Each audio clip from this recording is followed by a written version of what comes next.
En lo que a la teoría política respecta, son varias las nociones que la perspectiva analítica propuesta por Michel Foucault aporta a la comprensión de las relaciones de poder características de nuestras sociedades contemporáneas. Por ello, teniendo al abordaje de las prácticas de gobierno que han venido siendo desarrolladas para el tratamiento de los casos de contagio de la infección viral denominada COVID-19, nos parece pertinente volver en particular a las aproximaciones efectuadas por el estudioso francés al tratamiento que desde instancias de gobierno se les ha otorgado a las pandemias que asolaron desde el medioevo a Europa.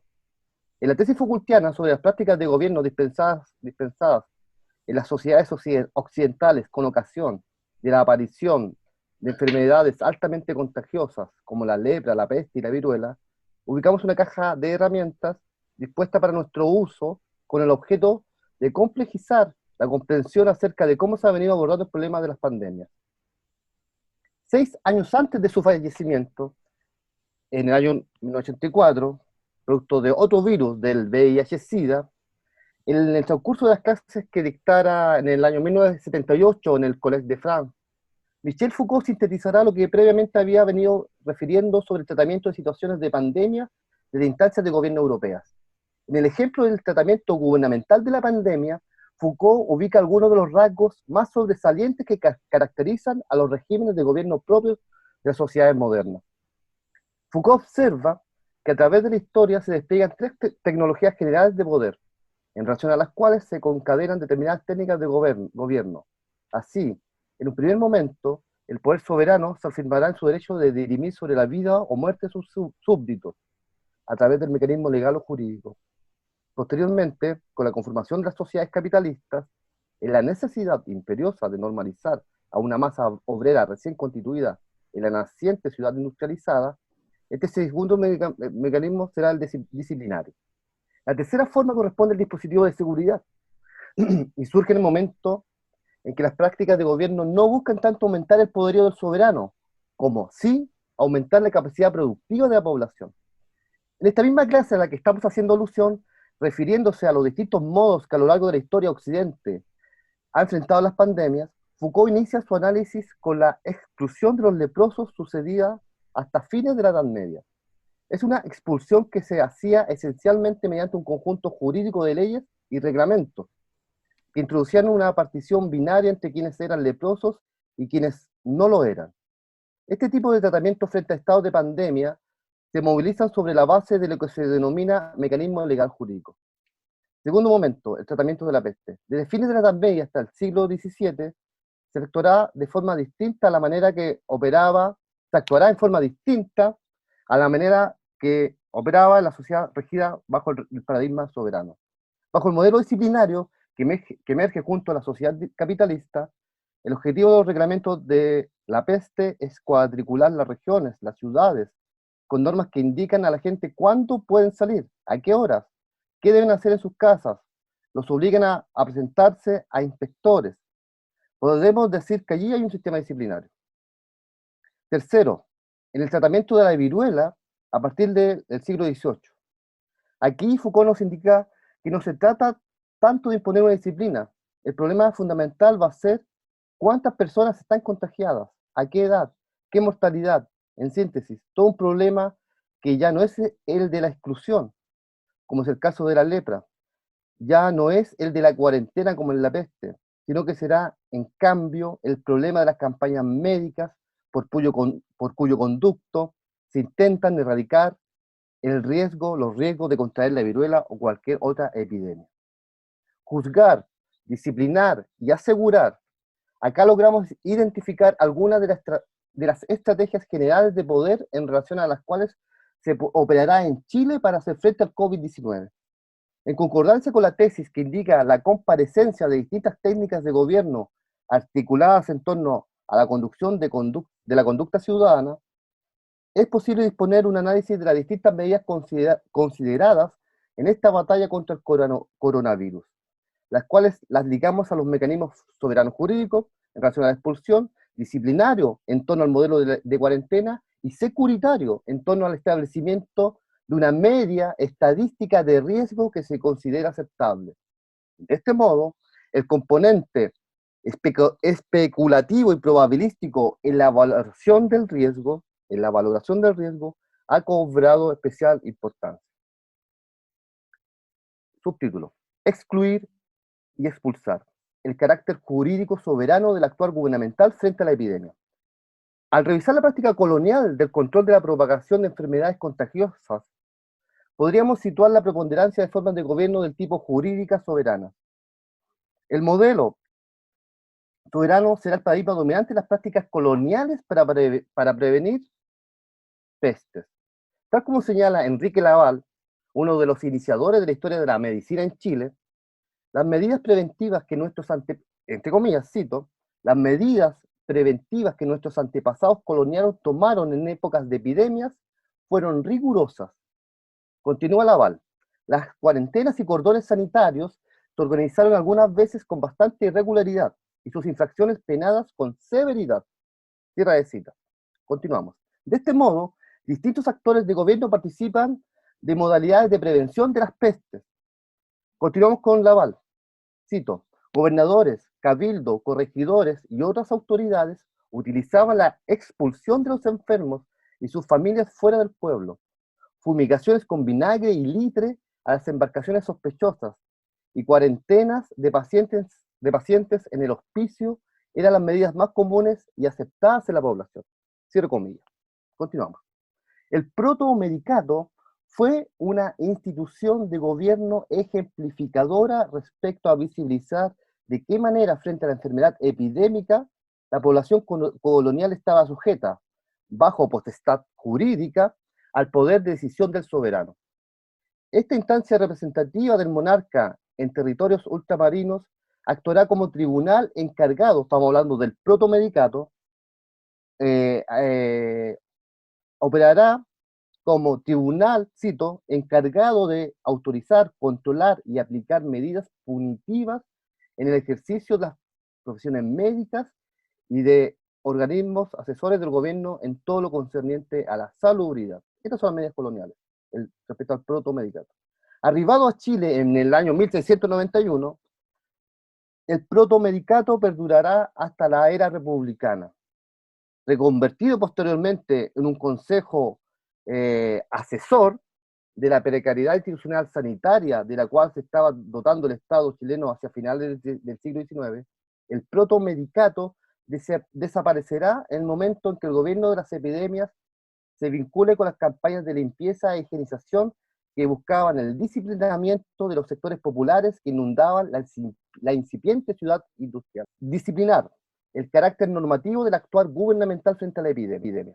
Hacia finales del siglo XIX, ante las críticas suscitadas por el funcionamiento de los lazaretos, lugares de cuarentena alejados de las ciudades donde eran destinados los contagiados con el cólera, surgirán una serie de iniciativas que manifiestan la transformación en las técnicas de gobierno de la epidemia. Es así que, tal como destaca la historiadora María Angélica Illanes, las principales críticas, tanto por el estado deplorable en que funcionaban los lazaretos, como el problema de la contaminación producida por los miasmas o malos olores que expelían los apestados en el camino que iba desde la ciudad hasta los centros de atención de enfermos de los lazaretos. Ese era el problema, dos problemas, la insalubridad interna, pero también el problema del recorrido entre las casas de los enfermos graves hacia estos lugares alejados de la ciudad. Entonces, el mal olor, el tema de la contaminación. Hay una crítica severa a los lazaretos. De allí que se asista a la implementación de iniciativas concordantes con las técnicas disciplinarias ya descritas. Todo esto hacia finales del siglo XIX. En este orden de cosas, surge el proyecto, en Chile estamos hablando, surge el proyecto del servicio médico a domicilio, el cual se basaba en conceptos opuestos a los que habían fundado el lazareto. Tal como indica la María Angélica Illanes, buscaba este servicio médico a domicilio la penetración en barrios y en casas en vez del alejamiento. Cierre de cita. Una definición más nítida del carácter disciplinario de esta acción gubernativa se propone en una comunicación de la propia Comisión Directiva del Servicio Sanitario del Cólera, primer organismo sanitario con cobertura nacional en Chile, en donde se señala que, siendo la asistencia a domicilio la asistencia médica más importante y eficaz para combatir la pandemia, cito este informe de la Comisión Sanitaria del Cólera, Para llevarla a cabo, a efecto, se ha solicitado de las autoridades la división de las ciudades en barrios para establecer en cada uno de ellos estaciones sanitarias. Cierra comillas. Pero el radio de acción de la Comisión Sanitaria no solo estaba dirigida hacia intervenir adentro de los hogares. Imbuido del modelo médico del higienismo, se desplegaron por el territorio nacional una avanzada de funcionarios públicos recabando información para la elaboración de informes sobre el estado de calidad de vida del país, tal cual señalara el doctor Wenceslao Díaz, artífice de esta institución, de esta primigenia institución sanitaria chilena. El objetivo estratégico de esta producción de conocimiento era para el doctor Wenceslao Díaz sacar, cito, sacar los datos más importantes para favorecer el aumento de la población, la base de la riqueza de las naciones. Entonces ya estamos pasando del modelo, digamos, soberano, donde lo que importaba era aumentar el poderío del soberano, del rey, pasamos ahora ya, en función de las propias coordenadas liberales, ¿no?, a entender que la riqueza de las naciones se funda en los brazos disponibles para el trabajo, ¿no? Tercer y último subtítulo: segurizar el carácter probabilístico del actuar gubernamental frente a la epidemia. Llegados a este punto, debemos advertir que no se trata de implementar un esquema rígido de etapas que se sucedan unas a otras, reemplazando una modalidad de gobierno en preferencia de otra, es decir, soberanía, disciplina, seguridad, como tres modelos de sociedad en relación a los cuales se implementan determinados mecanismos específicos también de gobierno, ¿no? Por el contrario, hay una constante correlación de estas prácticas de gobierno.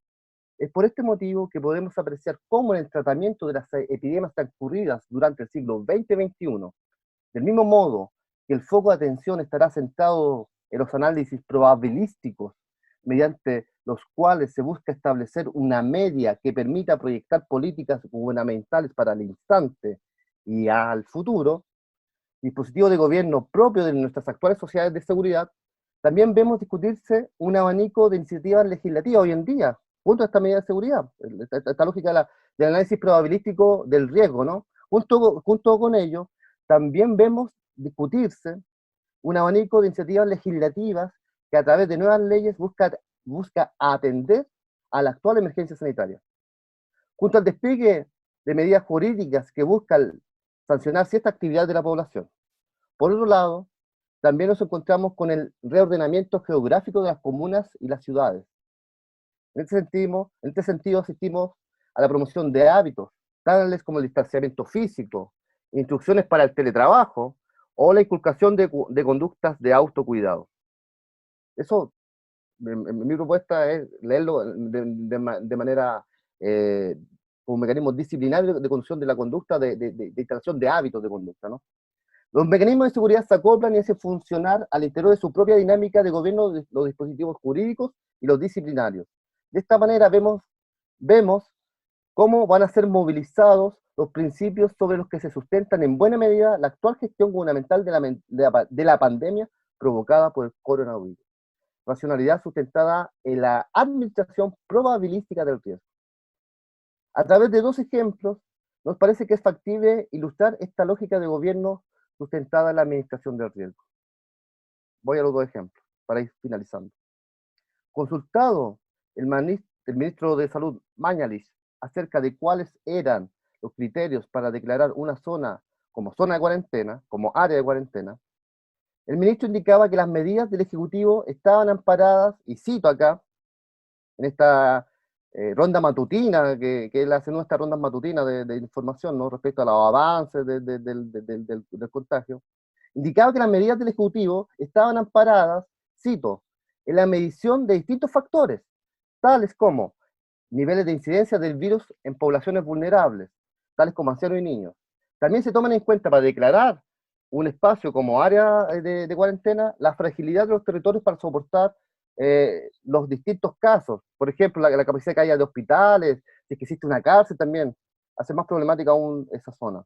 Por otro lado, también está la densidad de habitantes por metro cuadrado, también es otro de los criterios para poder implementar esta medida de cuarentena y ubicar la zona de cuarentena. También se ubica la capacidad de aislar los casos que potencialmente puedan infectar. Esa es la búsqueda. Capacidad de aislar los casos que potencialmente puedan afectar. Dado que no se hace un bloqueo, se comuna con pocos casos, en definitiva, segregar comunas con alto riesgo de diseminar la enfermedad a terceros es el criterio que comanda la acción gubernamental. La declaración en la ronda informativa de cada mañana del ministro no solo nos ubica en el nivel de la relevancia del conocimiento estadístico sobre los niveles de riesgo al momento de la decisión de la política pública, sino que nos refiere más bien, o además, a la instalación de cierta aceptación del riesgo, una habituación al riesgo, es una incitación a vivir en peligro, a vivir en riesgo.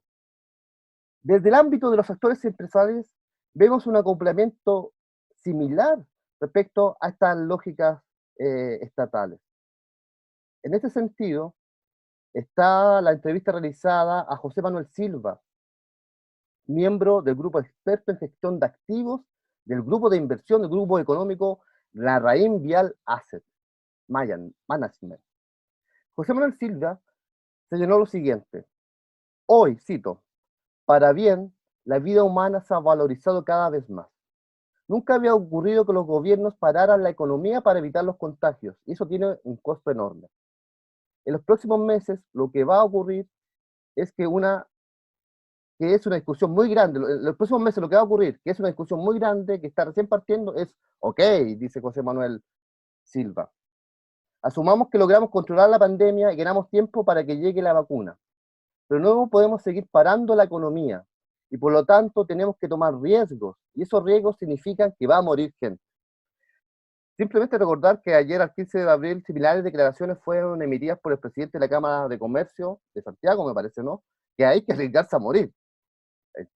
Para concluir, tal como señalaba Michel Foucault, debemos recordar que la inseguridad es la contracara de la libertad otorgada por el liberalismo.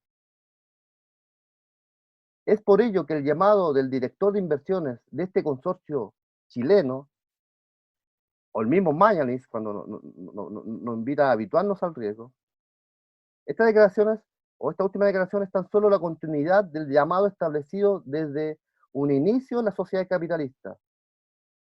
Porque tal como señaló Foucault, el liberalismo y el neoliberalismo nos incitan a vivir permanentemente de manera peligrosa, aunque en ello se nos vaya la vida.